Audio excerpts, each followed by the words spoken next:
Come to class. Please be present as if you're in the room. We're all together. We're in one place. A few more of you, come on, show up. Otherwise, I'm not convinced you're really there if you don't actually turn on your camera. Pointed at something. All right, we're getting people. All right, now I'm a little more convinced. Okay, people have shown up. Now I feel like we have enough people to have a class. So welcome back. I hope that the exam break went well for all of you. You saw me at the very beginning of it, and then hopefully not again during the exam break. So it's been like 2 weeks since we've been together, but that's okay. We can pick up where we left off. So I wanted to just talk about the upcoming term, or blocks 4 and 5, I guess. So because we were a bit behind in going over Lucretius, what I've done is I've kind of reconfigured the course outline. So I took out I've changed some of the things that we're doing with the class time so that we cover Lucretius and we cover the Golden Ass. And I actually had to change the quiz date for the third quiz. So I've put a new revised schedule up with the changes to the class lectures. I'll just show it to you because I happen to have it on my screen conveniently to show it to you here. So here is the revisions. So the new quiz is November 30th. I tried to pick a day when you guys didn't have anything due on the same day, as far as I could tell. Now, I can't promise that's the case. I have to make sure this is okay with Margaret Livingstone, who runs the program, but that's the changed date to your quiz, your third quiz. The other thing, the final paper stays the same, the reality reflection stays the same, your class presentation stays the same. So all of those things stay the same. The schedule is just a little redone. So what I did was I put down who is presenting on each particular day. I hope I've got that right. I did want to make a request though. If you have yourself down for November 23rd or November 26th, I was hoping maybe 2 people from November 23rd could switch to November 19th instead.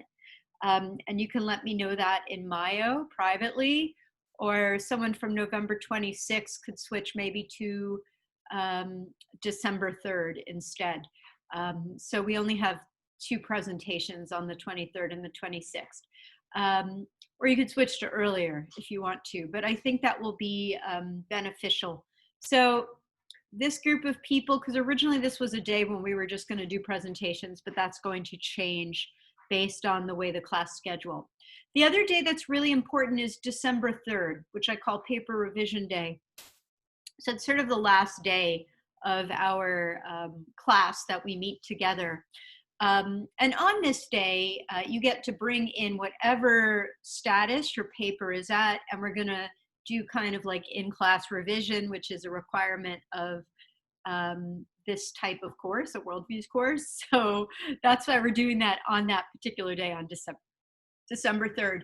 Your paper is still due December 7th. So this will give you a little bit of, a leg up. So whatever state it's in, even if it's no state at all, you still have to attend that day and help out other people. So that's what's coming in the future. So I hope that is amenable. So I've moved, the quiz is the main thing, but everything else is as it was before. And also the readings have changed slightly. So we have more time with Lucretius before we jump into Apuleius. So we're going through these 2 books. Let me just hide myself again because I don't really want to see myself. I get a headache when I see myself on Zoom. I need to have 2 post-it notes. I realize that because that is good. So let me see a thumbs up if you're giving your approval to this. Thumbs up so far? Okay, if you do have concerns, please speak to me about it. I think it'll just be more time to read the book, more time to digest the material, more time for it to be useful for you for your paper if you choose to go with your paper on that stuff. So other than that, we don't have a presentation today, correct? So if someone does, shout out now and you can present. All right, nobody is presenting. Can you guys hear me okay? Do I sound okay? Okay. So we're going to talk about Lucretius. At least that's the plan for today. And I've kind of rejigged the PowerPoint a little bit because I wanted to backtrack over some stuff with Epicurus, which I think is important to cover. And then we're going to go forward with Lucretius. So you already know a bunch of stuff about what Lucretius says, sort of about what we know about him already. You know what his main thoughts are about what makes up the universe, and you kind of know what he thinks about the gods. So let's roll on. So I'm going to screen share. Okay, share. Hooray. All right, there we are. Look at that beautiful PowerPoint. Can you guys see the PowerPoint? Yeah? Okay. Amazing. Okay, so I'm going to start with Epicurus. So Epicurus, who you know, is like Lucretius is like a major fanboy of, and you're allowed to interrupt me, by the way, as I go through this. So if I'm going too fast or you're having trouble, stop me and we'll review it. So Epicurus is the philosopher who Lucretius completely embraces. And from what we can tell, Lucretius takes the ideas of Epicurus almost word for word and puts them in his own work. So that's kind of cool. So Epicurus, just it's worth pausing on him a little bit, is that he lived from 341 to 270 BCE. Does anyone remember what time period that is, 341 to 270 BCE?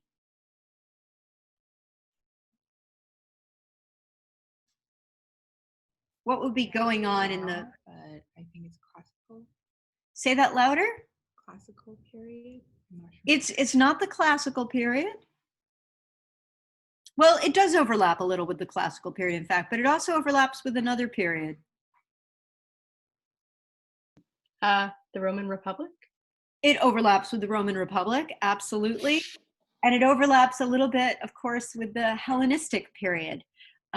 So he overlaps with the lives of Philip II, Alexander the Great, the Diadochoi, the Hellenistic generals. He overlaps with the Roman Republic. So a lot of that, it's worth remembering all of that history we did. This is the time that Epicurus comes from.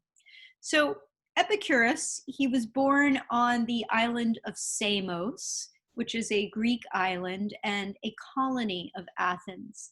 And his philosophical teachings, which I'll tell you about in a moment, he found a group of followers, and collectively they ultimately ended up moving to Athens, to Attica, where they founded a philosophical school. You might think of that as like a club of people who talk about philosophy and share common ideas. And Epicurus himself was a fairly extensive writer.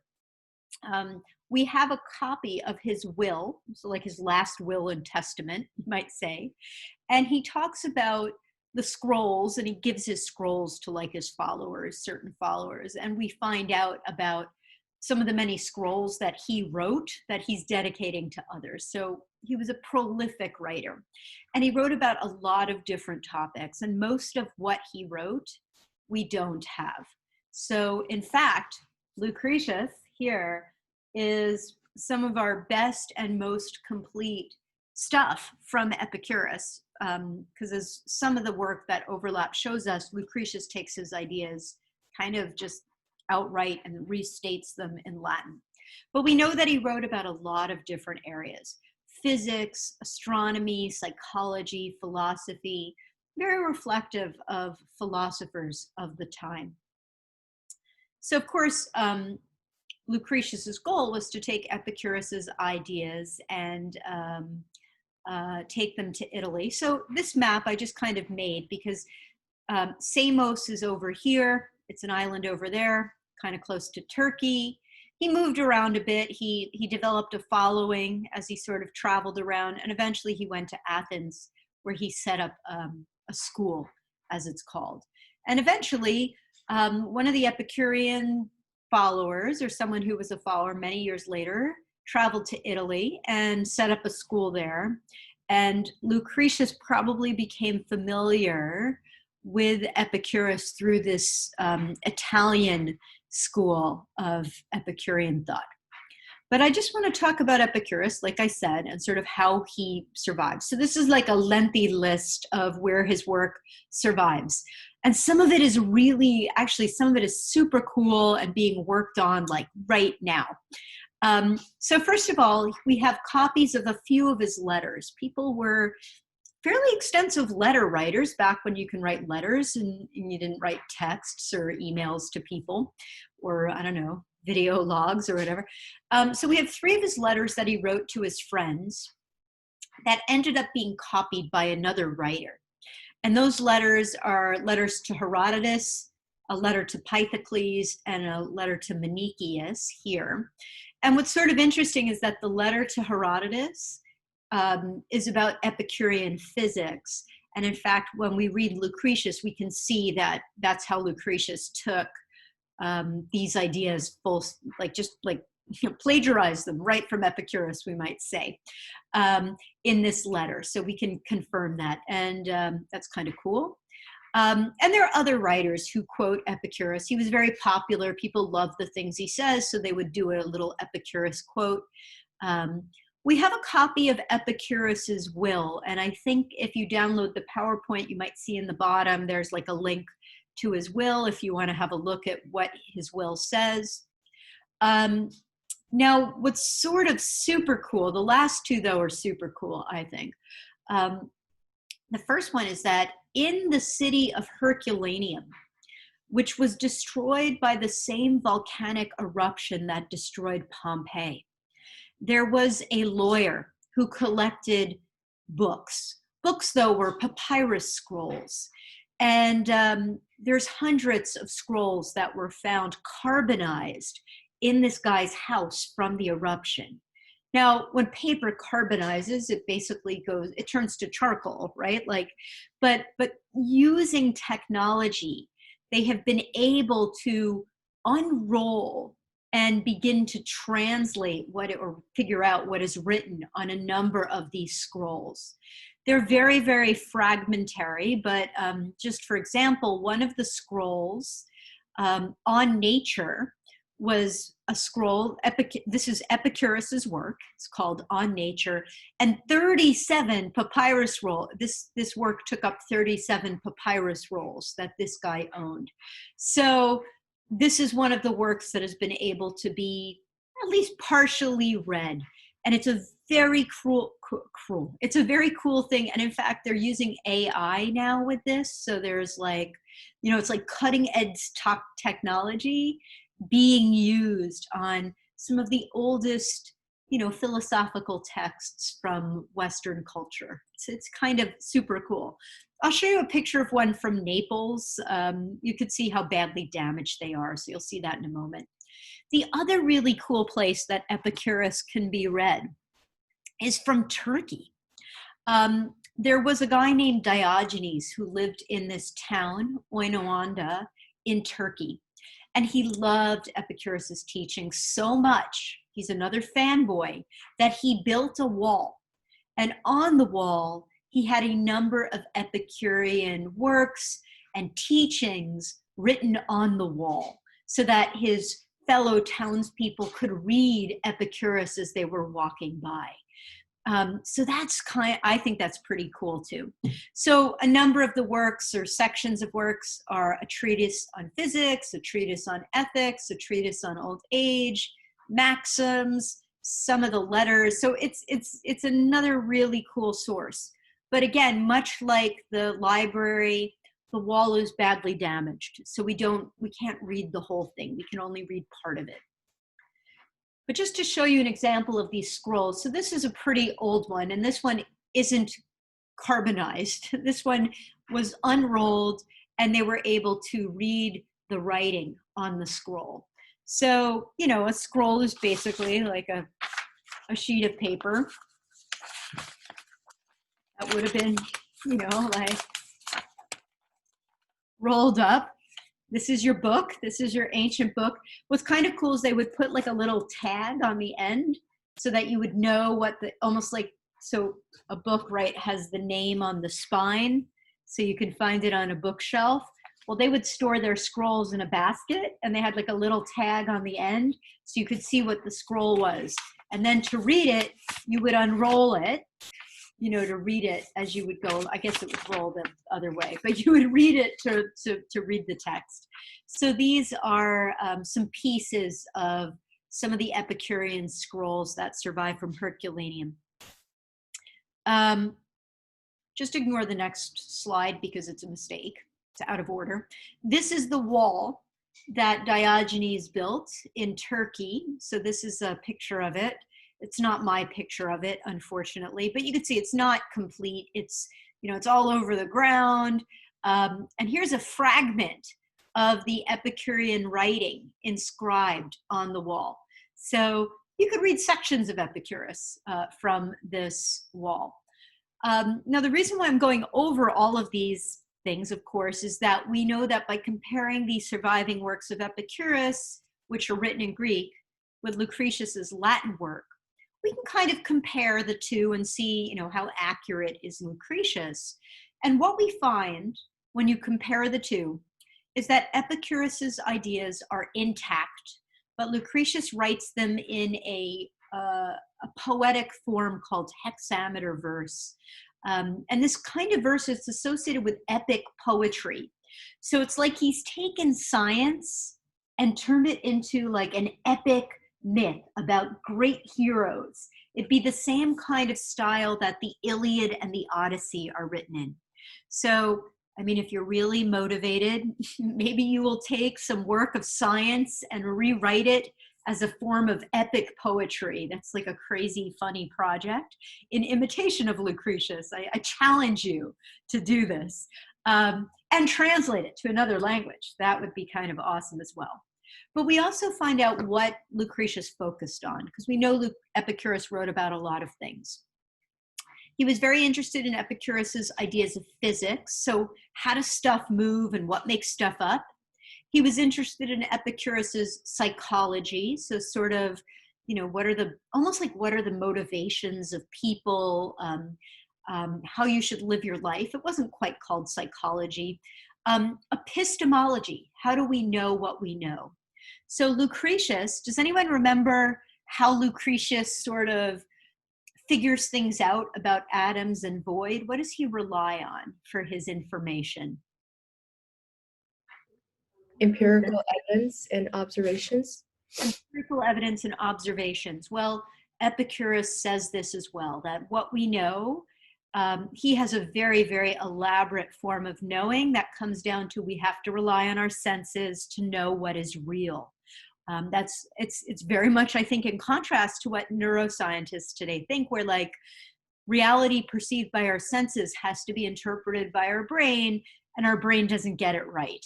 Our brain sort of, picks and chooses or misinterprets. And we see this with optical illusions, for example. So it's very interesting, though, that the roots of that, of thinking that our senses provide us with information, we find this in Epicurus and Lucretius.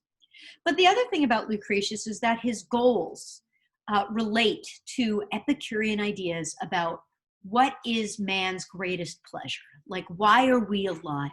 How should we live our lives? So I'm going to review a few of these about Epicurus, and I hope you will find them interesting. I'm pretty sure you guys have done some philosophy along the way. Have you done some philosophy along the way? Thumbs up if you've done some philosophy. No philosophy? This might be your first tour. Okay. So Epicurus was very interested in what makes up the world and how do the things that make up the world function. And again, this is largely described in his letter to Herodotus. You can read the letter if you want. And when I tell you basically what he says, you'll be like, oh, Lucretius says the same thing. All things are made up of body and or void. So all things are atoms and void. All bodies are made up of smaller bodies called atoms.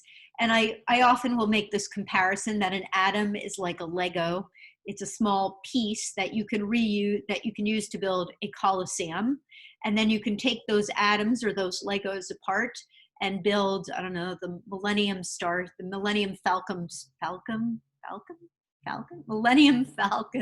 starship. Or you could take it apart and build, I don't know, a little model of the Great Wall of China. Like, you could reuse the atoms again and again. So bigger things are made up of these small unbreakable particles. The atoms move around in this thing called the void. The void is infinite, and the atoms are uncountable. They are innumerable. They're also infinite. 1 year, well, not 1 year, but there's different types of infinities. There's like, anyway, there's bigger infinities and smaller infinities. So let's assume the void is the bigger infinity because it contains the atoms, which are also infinite. If you spend too long thinking about it, your head will hurt, like you've been staring at yourself on Zoom all day. So just accept it as something I'm telling you. The void is infinite, and the number of atoms are also innumerable or uncountable or infinite. Atoms are in constant motion. So I actually am giving you a quote here from Epicurus. So I'm going to give you a few quotes. The atoms are in continual motion through all eternity. Some of them rebound to a considerable distance from each other, while others merely oscillate in place when they chance to have got entangled or to be enclosed by a mass of other atoms shaped for entangling. So let's just take a moment on this quote. So what are the ways that atoms move according to Epicurus in this letter to Herodotus? You could just yell it out.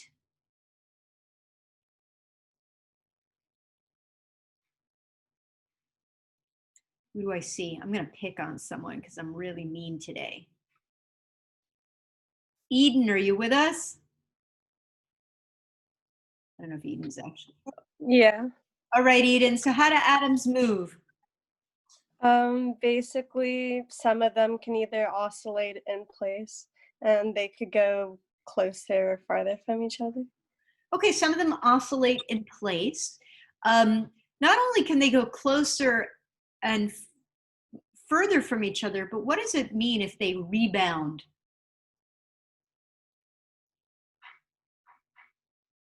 What does that imply that they have done, in fact? They collide. They collide. So they oscillate. So when you oscillate, you kind of like just buzz around in place. They rebound, and they are in just continual motion. So they're always moving and bouncing off of each other. Now, if an atom is oscillating in place, how come that atom is merely oscillating? What does Epicurus say is happening here? Sydney, you with us? Yes, I am. Okay, so what makes an atom oscillate? I'm not really sure because he just says that they keep on like moving where they are until like they swerve, right? I think I remember that from Lucretius. Well, what is he saying here? He's saying it's moving in place because what has happened to it? It's hit another one, or like it's. Okay, it's hit another one, but it's even more than it's hitting one. What is it? What has happened to it? It has been Entangled? Entangled. So this atom has gotten stuck among other atoms. So it's moving in place because I guess there's a bunch of atoms either surrounding it or atoms shaped for entangling. So that also clues us in, atoms take on different shapes. And if these atoms take on different shapes, some of the one atom shape, at least we hear here, it's designed to catch and hold on to other atoms. And if an atom gets caught up with that atom, it still moves. It's moving in place. It can't like move around. It sort of can't, I guess, have like a trajectory. It's just stuck in place, sort of buzzing. So this gives us the idea of how some of the different ways in which atoms move. And it also gives us a clue about how atoms come in different shapes and how one shape of an atom can impact another type of atom. And whenever I read about this, I actually start thinking about chemistry, the way we think of chemistry today, where we have certain kinds of elements. If you look at the periodic table of elements, you know, some elements are very reactive, some of them are inert, and the ones that are reactive usually react with ones that, you know, kind of mesh well for reacting. So if you think of sodium and chloride, the, you know, the building blocks of salt, sodium is missing an electron, chloride can has a bonus electron. You bring them together, they form, you know, salt. They kind of like combine together really easily. They entangle together. You can break them apart again, but they also sort of combine really, really easily. So I don't know if you want to say like that makes an entangling atom, but I find a lot of this meshes with chemistry. I have to warn everybody that in about 7 minutes, it looks like Zoom is having a big issue today. I'm going to have to shut down my lecture and possibly come back to my lecture again. And this is going to happen in 8 minutes. So I want you all to be ready for this. Or actually, maybe I can make someone I know what I can do for this. Okay, so let me put this, get rid of my screen share, stop the share. Who wants to be my co-host? I think if someone is the co-host, that will solve the problem. Okay, Mona, you got your hand up. Let me find you here. Mona, you could be my make co-host. So I think if I get logged out, I think I can log back in. We're gonna find out. If we can't log back into Zoom, I will quickly set up a meeting and send everyone a link. So just be prepared for like chaos to ensue in about 6 minutes and 36 seconds. Okay, so I'm going back to my lecture. Okay, back to my lecture. Okay, the other thing that Epicurus talks about is the soul. And we're going to be talking about the soul, not in this class really, but we're going to get to it. But Epicurus's ideas about the soul are important for understanding Lucretius. So one thing is what makes up the soul. The soul is a corporeal thing. So that means it's a physical thing. It's made up of physical bodies, mass, composed of fine particles dispersed all over the frame, most nearly resembling wind with an admixture of heat.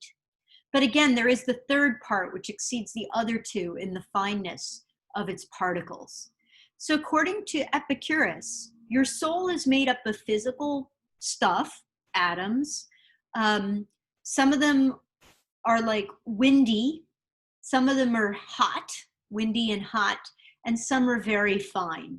So he doesn't know what they look like. He doesn't tell you all that much about it, but it's your soul is made up of parts. So you, the essence of you is made up of these physical atoms, of different types of atoms. The other thing he says is that the soul and the body are related to each other, but they're not the same thing. So he says the soul exists in the body, but is not the body itself. Hence, so long as the soul is in the body, it never loses sentience through the removal of some other part. What does he mean by that? What he means is that you are a living thing with a body and a soul. If you were to cut your hair, you've moved part of your body, your soul still exists. If you were to, I don't know, cut off your foot, your soul still exists. So the soul is in the body somewhere, and you can remove parts of the body. Hopefully you will not, have your foot cut off in your lifetime. But let's say but maybe your hair will get cut. You don't lose your soul just because you've lost part of your body. So he's trying to show that they're separate from each other. The soul and the body are different things, but the soul still needs the body to exist. It needs some part of the body to exist. And he goes on to talk about that death is when the atoms of your soul disperse from your body.